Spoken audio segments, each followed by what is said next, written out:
If there are 5 foolish people around you, you did not count well. There are 6. They say something like this. Now, something that they do for you. How could you not love Nigerians? Don't want to speak as poetically as Nigerian parents do. Nigerian tells you, I don't understand. They understand what you're saying. It's the audacity to say what you're saying. Come again, you better not repeat yourself. Every Nigerian that grew up in Nigeria speaks and understands sarcasm. If you think I'm lying, send this to a Nigerian and watch him answer these questions perfectly. Number 1, you won't born for there? Where is there? And what do you think this means? If you spend so much time in the restroom, somebody outside will say, you won't born for there? That means you are spending so much time there. Number 2, now Lord wife cook this food, or Lord wife hold your hand when you dey cook. This one is simple actually. It means the food is too salty. It's too salty. Number 3, Omo, the pepper you put for this food, you sure say a catch? You know Omo will go market, go buy more for you. Simple. It just means that the food is too peppery. Number 4, no be only 500. If I give you 3 million, you no go collect. When the market seller has called a high price and you're trying to bargain, it means that 500 is too much for that thing. So we say, 500? Make I give you 3 million now, you no go collect. And last but not the least, then fence your ear.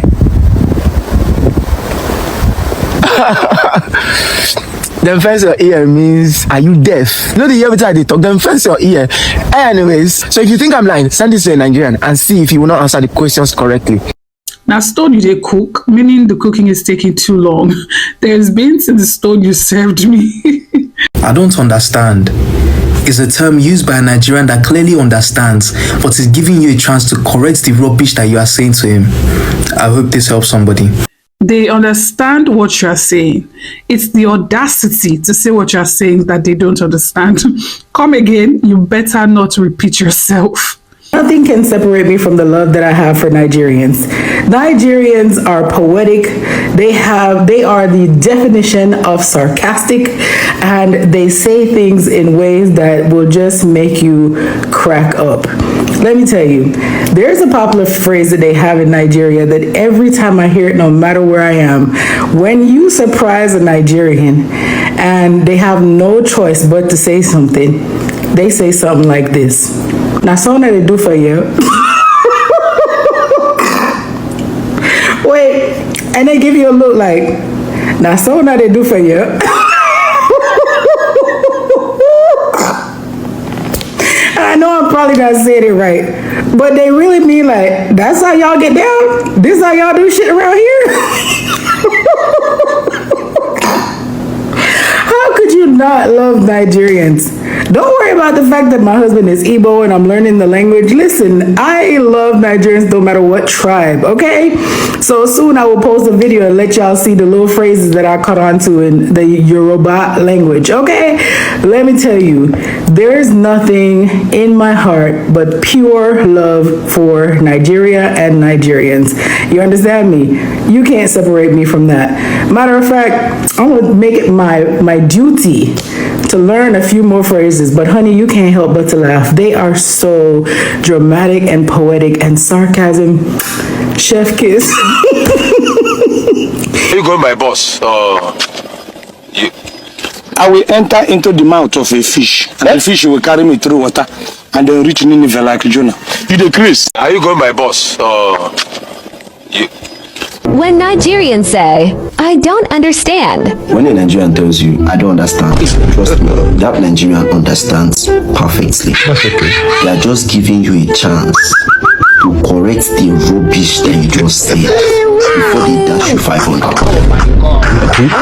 Nigerian culture is how Nigerians have the most creative accompanying comments when they're giving you money. Like, oh, just use this one and drink water, and then it's 20,000 naira, 50,000 naira. Like, what kind of water is 50,000 naira? Is it from River Jordan? It's so dramatic and I love it. I find it so interesting. It's like, oh, I sent you something small and then it's 100k, 500k. What's small about that? I love it. I love it so much. It's this interesting kind of humility that is also proud, but in a very loving way. I love the way Nigerians show love. It's just so interesting to me. If there are 5 foolish people around you, you did not count well. There are 6.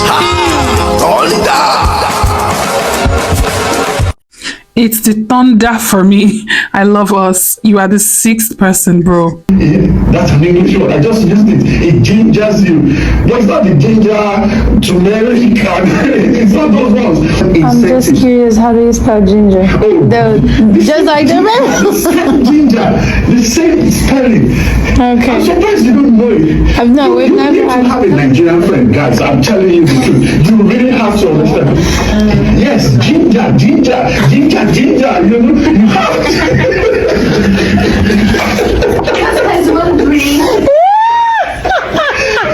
I know you won't forget this based on what we just discussed now.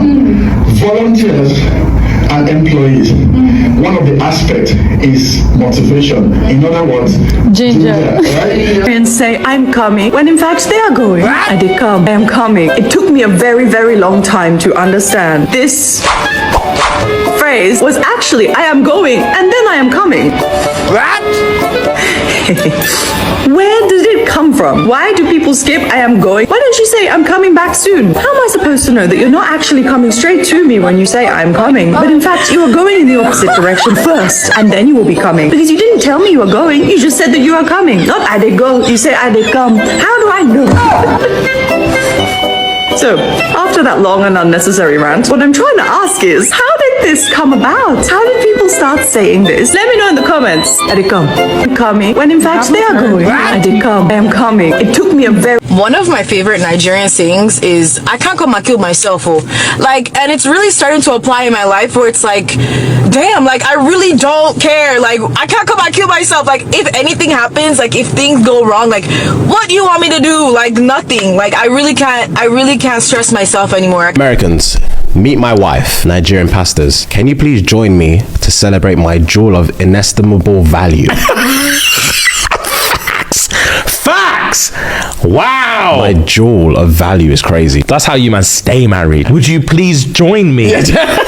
Americans, I own a luxury yacht. Nigerians, I navigate the seas of prosperity with ease. Oh my god. The seas of prosperity. Yeah, that's crazy. I've never heard that in my life. God. Americans, as you were saying, Nigerians, sequel to your utterance. Snapped on a lot of sayings, but my absolute favorite one to say is it by force? Because is it by force? Huh? Are you trying to force me? It's not by force. They snapped on that one, bro. If them born you well. A statement used by a Nigerian that wants to do something to you, but is waiting for you to give him a reason or the opportunity to be able to inflict what he wants to do to you. For example, if them born you well, cross this line. This is a commonly used statement that if you then cross that line, a hand can touch your face passionately. A blow can kiss your mouth passionately.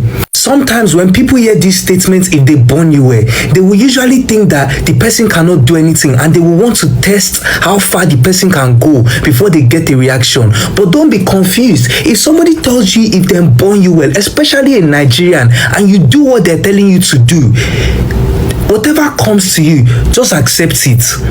And make no mistake, it does not matter the size of who is saying these statements, because some people would like to think that if a short person is telling them if they're born you well, they think the short person cannot do anything. I watched with my own eyes when a short man told this tall big man if they're born you well, cross this line. The guy crossed it. By the time that guy woke up, he was getting whisked away in an ambulance. I really hope that this would help somebody. Simply means I dare you. In Nigeria, when a child misbehaves, everybody is allowed to communicate with them. Friends, family, perfect strangers.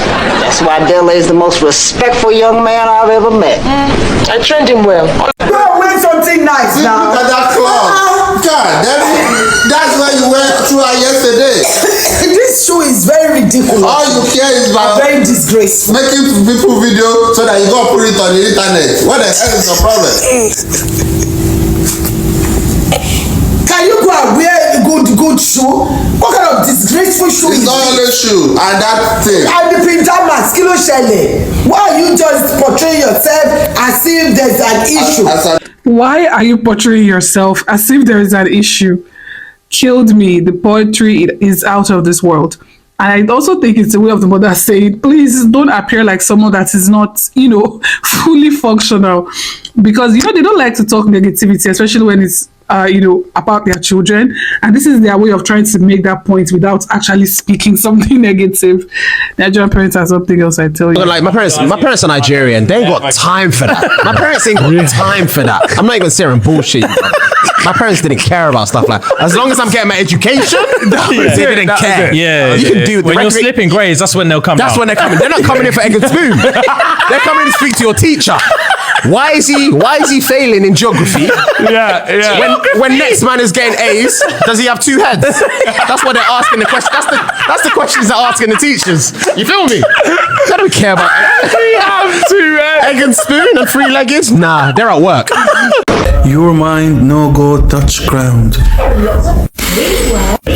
Your mind no go touch ground. So it's like a threat.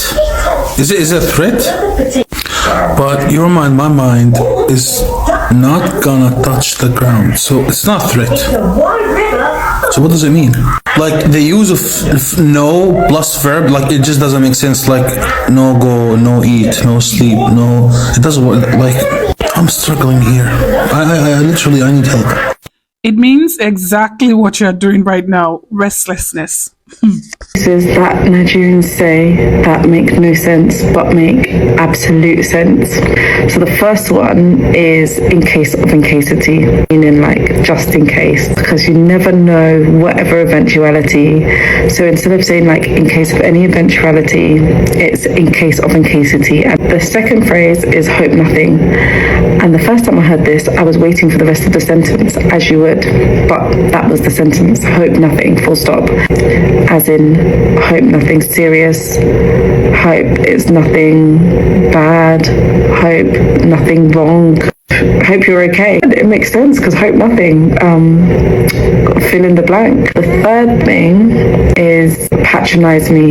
You see it on receipts or like when you go shopping in places and then people say like, thank you for patronizing us. And I was thinking, is this a passive aggressive way of saying that I'm a snob or I'm stuck up? Like, what do you mean? Is this like reverse psychology? Until I clocked that it's as in like being a patron. And so it's like, thanks for patronizing us, as in like, thank you for using our services. Or thanks for supporting my thing, G. Thanks for patronizing us. I have never used patronize in that way, ever. But yeah, that is very common. Thank you for patronizing us, not patronizing. And someone commented, hope nothing is passive aggressive of are you right upstairs?